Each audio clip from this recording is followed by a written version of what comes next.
Thomas, avant d'être entrepreneur, investisseur, fondateur, tu as été marchand de bois de chauffage. Pourquoi c'était si dur alors que les commandes ne manquaient pas?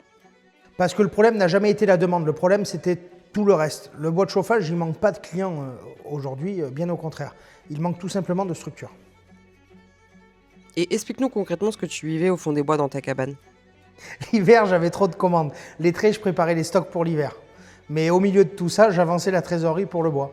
Pour les transporteurs, pour les chauffeurs, pour les plannings, pour les livraisons. Bref, c'était tout un système qui nous prenait réellement la tête. Voilà. Donc tu travailles beaucoup, tu encaisses plus tard et la trésorerie, elles font tout de suite. Et sur l'organisation quotidienne? L'organisation quotidienne, c'était honnêtement l'enfer. Des clients qui venaient sur place venir chercher du bois lorsqu'on était en train de charger les camions pour partir en livraison, des appels toute la journée pour des livraisons, du bois pas encore assez sec, du coup les clients étaient mécontents, des plannings qui explosent en haute saison et du temps perdu de partout.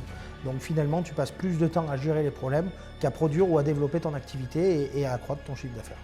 Donc même avec beaucoup de ventes, tu étais sous pression permanente. Exactement, c'était une grosse pression. On travaillait 7 jours sur 7 avec beaucoup d'heures. Voilà. Tu vends beaucoup, mais tu dors mal, tu travailles dur, mais ta trésorerie, elle est toujours très tendue. Et c'est là que j'ai compris une chose essentielle, ce n'est pas le métier qui est mauvais, c'est la façon dont le marché est organisé. Donc nous avons décidé de façonner ce marché à notre manière. Et c'est là que Max Thomas Bois est né. Exactement, Clémence, c'est là que Max Thomas Bois est né. C'est né d'un problème vécu, pas d'un concept imaginé. L'idée était très simple, enlever aux marchands de bois tout ce qui les étouffe et leur laisser ce qu'ils savent faire de mieux, c'est-à-dire transformer du bois et livrer du bois. Concrètement, qu'est-ce que vous changez pour eux? Nous pallions à tous les points noirs de cette profession.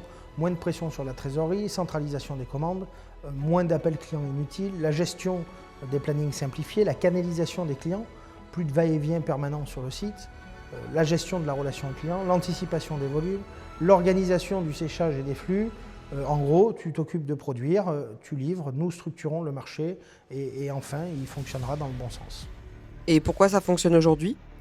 Parce que le bois de chauffage, c'est 5,8 milliards d'euros de marché, encore une fois, mais c'est absolument pas structuré. Max Thomas Bois, c'est organiser un marché qui fonctionne encore à l'ancienne. Et on est sur un domaine énergétique. Et ton entreprise aujourd'hui? Aujourd'hui, Max Thomas Bois, on est arrivé à la valoriser aux alentours de 17 millions d'euros. On n'est pas là pour bricoler, on est là pour construire une filière solide, avec des partenaires qui veulent durer à nos côtés. Et si un marchand de bois hésite à rejoindre ton réseau, qu'est-ce que tu lui dirais? Si un marchand de bois il hésite, je lui dirais tout simplement, est-ce que tu sais produire du bois? Est-ce que tu sais travailler dur? Ce que tu n'as pas à gérer seul, c'est la complexité d'un marché mal organisé. Donc rejoindre Max Thomas Bois, c'est pas perdre ton indépendance, bien au-delà, c'est gagner du temps, retrouver de la trésorerie, réduire la pression quotidienne et se concentrer sur ton cœur de métier qui est marchand de bois de chauffage. Un dernier mot pour conclure? Le bois de chauffage est un marché colossal, mais seul on s'épuise, ensemble on le structure. Max Thomas Bois, c'est le réseau qui transforme un métier difficile en entreprise pérenne et durable. Merci Thomas.